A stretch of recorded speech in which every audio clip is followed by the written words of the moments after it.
nanoɓe fulfulde ɓe pulaku tokki musidɓe suudu baba yusufi chak buba hofnata on daga ɗo adamawa ƴola nde lesdi nigeria wuro fulɓe ha lesdi modi bo adama.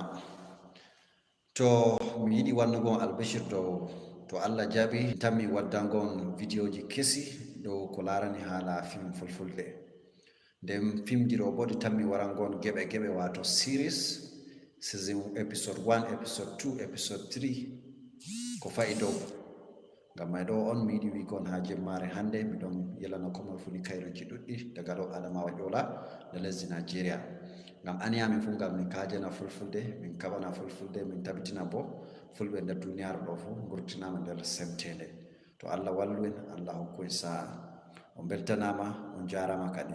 Nden giɗɓe tokkugo min fu on mbawai ɗaɓtugo min ha hedi YouTube page amin je Pulaku TV. To a YouTube sai a ɗaɓɓita Pulaku TV. To on beltanama sanne sanne kadi, Allah wallu en hokku en sa'a, on jarama.